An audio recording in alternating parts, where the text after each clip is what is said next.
Hello everyone, कैसे हैं आप सभी। उम्मीद है आप सभी ठीक होंगे। बहुत बहुत स्वागत है आपका अपना YouTube channel the education network पर। आज का जो हमारा टॉपिक है वो है basic concepts and ideas in educations, यानी शिक्षा की मूलभूत संकल्पना और विचार। यूनिट 1 इसको हम यहाँ पर डिस्कस करेंगे और चैप्टर है जो आपका वो है तीसरा, यानी शिक्षा का ज्ञान में मानसीय आधार। इससे चैप्टर से जो भी इम्पोर्टेंट क्वेश्चन बनेंगे उन सभी को हम यहाँ पर डिस्कस करेंगे। और जो ये वीडियो रहने वाली है वो है DU, SOL, NCVEB या अदर यूनिवर्सिटी, सभी यूनिवर्सिटियों के लिए इम्पोर्टेंट वीडियो रहने वाली है। चलिए बिना टाइम गवाए हम अपनी वीडियो को शुरू करते हैं। पहला जो टॉपिक है हमारा वो है ज्ञान क्या है। अब इसको समझने की कोशिश करते हैं ज्ञान क्या है। ज्ञान है जो एक आंकड़े, ज्ञान तथा सूचना। ज्ञान हमें किसी भी आंकड़े के थ्रू या सूचना के थ्रू ही हमें ज्ञान प्राप्त होता है। आंकड़े होते हैं जो किसी न किसी चीज़ के प्रतीक होते हैं। सूचना क्या, कब और कहाँ, किसी वाले प्रश्नों से मिले उत्तरों के बाद के परिणाम होते हैं। सूचना हमें क्या, कब और कहाँ, किसे वाले प्रश्नों से मिले उत्तरों के बाद के परिणाम सूचना कहते हैं उसको। ज्ञान जब कैसे वाले प्रश्नों के उत्तर प्राप्त करने के लिए आंकड़ों का प्रयोग किया जाता है तो उसी को हम क्या कहते हैं, ज्ञान। सूचना से अर्थ जोड़कर ही ज्ञान का निर्माण संभव है। सूचना से जब हम इस अर्थ को जोड़ेंगे ज्ञान को तो तभी इसका निर्माण कर पाना संभव है। ज्ञान एक प्रकार की सूचना होती है जो एकीकृत होकर ज्ञान बनाती है। ज्ञान है जो एक प्रकार की ही सूचना होती है जो एक इकट्ठा होकर ज्ञान प्राप्त बनाती है। चलिए नेक्स्ट पॉइंट की तरफ चलते हैं। नेक्स्ट पॉइंट क्या है हमारा, ज्ञान के निर्माण के चरण।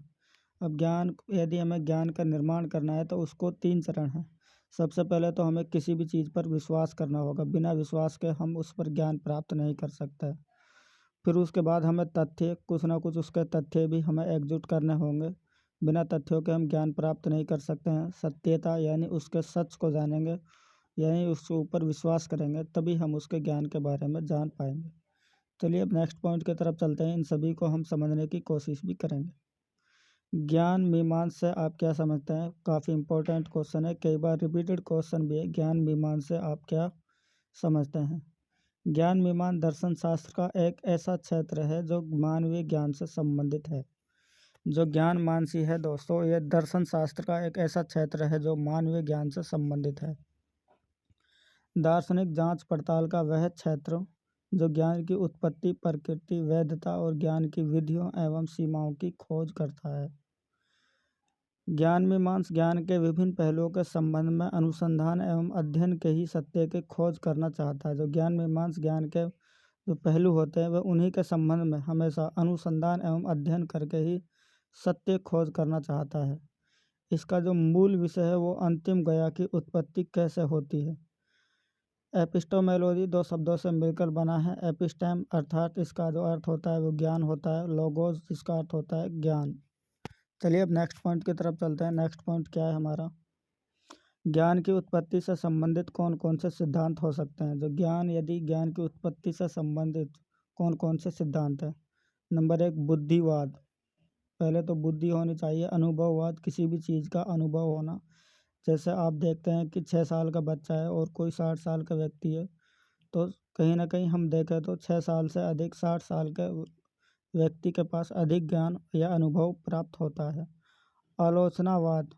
चलिए दोस्तों अब नेक्स्ट पॉइंट की तरफ चलने की कोशिश करते हैं। नेक्स्ट पॉइंट क्या है हमारा, बुद्धिवाद। पहले इसको हम समझने की कोशिश करते हैं। बुद्धिवाद शब्द क्या है। इसके अनुसार बुद्धि ही ज्ञान को प्राप्त करने का साधन है।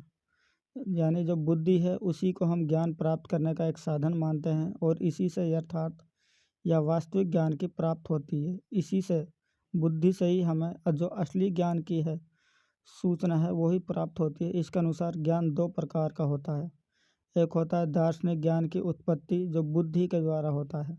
दार्शनिक जो ज्ञान की उत्पत्ति होती है वो बुद्धि के द्वारा होती है। और एक होता है सामान्य ज्ञान जो कि इंद्रजनित है, वह सदैव नहीं रहता है।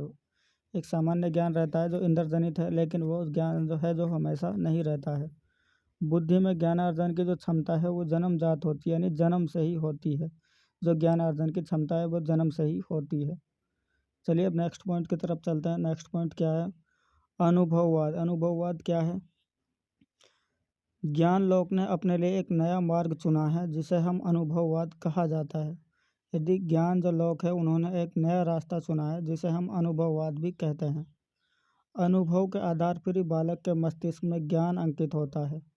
यदि किसी चीज़ का बालक को ज्ञान होता है तो उसी ज्ञान के आधार पर जो मस्तिष्क में ज्ञान अंकित होता है। बिना अनुभव के तो ज्ञान मस्तिष्क में अंकित नहीं होता है। इसमें ज्ञान प्राप्ति में बुद्धि का उपयोग ना के बराबर होता है। यदि ज्ञान की प्राप्ति करनी है तो जो बुद्धि का उपयोग होता है वह ना के बराबर होता है इस अनुभववाद के अंदर। चलिए अब नेक्स्ट पॉइंट की तरफ चलते हैं। नेक्स्ट पॉइंट क्या है? आलोचनावाद। आलोचनावाद से क्या अभिप्राय है? काफ़ी इंपॉर्टेंट क्वेश्चन है दोस्तों आपके एग्जाम पॉइंट ऑफ व्यू से। प्रवर्तक यानी कांट, इन्होंने बुद्धिवाद और जो ये दोस्तों कांट है इन्होंने बुद्धिवाद और अनुभववाद की आलोचना की और इसे अपूर्ण बताया। कांट है तो दोस्तों एक इन्होंने बुद्धिवाद को एक अनुभववाद की आलोचना की और उसी को अपूर्ण बताया है यानी पूरा नहीं बताया है। ज्ञान की प्राप्ति के लिए बुद्धि और अनुभव दोनों ही महत्वपूर्ण हैं। यदि हमें ज्ञान प्राप्त करना है तो उसके लिए बुद्धि भी होनी ज़रूरी है और अनुभव होना भी ज़रूरी है। इन दोनों के बिना ज्ञान प्राप्त करना असंभव है, ऐसा हम कह सकते हैं। बुद्धि वह कारखाना है जहाँ अनुभव अर्जित होता है। जो बुद्धि है वह एक ऐसा कारखाना है जहाँ पर जो अनुभव होता है हमारा वहाँ पर वो अर्जित होता है। और इंद्रियों निष्क्रिय रूप में संवेदना को ग्रहण करती हैं। जो हमारी इंद्रियां हैं वे निष्क्रिय रूप से संवेदना को ग्रहण करती हैं। चलिए अब नेक्स्ट पॉइंट की तरफ चलते हैं। नेक्स्ट पॉइंट क्या है हमारा? ज्ञान के विभिन्न स्रोतों का वर्णन कीजिए। काफ़ी इंपॉर्टेंट पॉइंट है दोस्तों ये भी। ज्ञान के जो स्रोत हैं वो कौन कौन से हैं? अंतर्बुद्धि द्वारा ज्ञान, यानी जो हमारा जो ज्ञान होता है, जो अंदर का ज्ञान जो हमें पहले से ही प्राप्त होता है उसे हम कहते हैं अंतर्बुद्धि द्वारा ज्ञान। एक होता है तर्क के द्वारा ज्ञान, यानी किसी भी हम तर्क यानी किसी भी चीज़ के ऊपर तो हमारा जो ज्ञान होता है उसे हम कहते हैं तर्क द्वारा ज्ञान। आस्था द्वारा ज्ञान, ये आस्था द्वारा ज्ञान ये हमें वहाँ से प्राप्त होता है जब भी हम कोई सपने में देखते हैं, या फिर हम कह सकते हैं सॉरी सपना नहीं, जैसे आस्था जो कोई भगवान में आस्था रखता है या अल्लाह पर आस्था रखता है उसे हम कहते हैं आस्था के द्वारा जो ज्ञान प्राप्त होता है। अनुभव द्वारा ज्ञान, अब ये अनुभव हम पहले भी इसको डिस्कस कर चुके हैं। जैसे कोई 6 साल का बच्चा है और एक 60 साल का, तो 6 साल के बच्चे में कहीं ना कहीं हम देखें तो कम अनुभव होगा और 60 साल के जो व्यक्ति होता है उसमें ज़्यादा ज्ञान प्राप्त होता है। प्रकटीकरण द्वारा ज्ञान, यानी जो हमें सपने वगैरह में दिखते हैं उसे हम प्रकटीकरण ज्ञान कहते हैं। जो भी हम रात के समय में तब सोते हैं जो हम सपने में देखते हैं उसी को हम प्रकटीकरण ज्ञान कहते हैं। आज की वीडियो में इतना ही। यदि आपको वीडियो पसंद आई हो तो वीडियो को लाइक करना न भूलें। हो सके चैनल को भी सब्सक्राइब करें।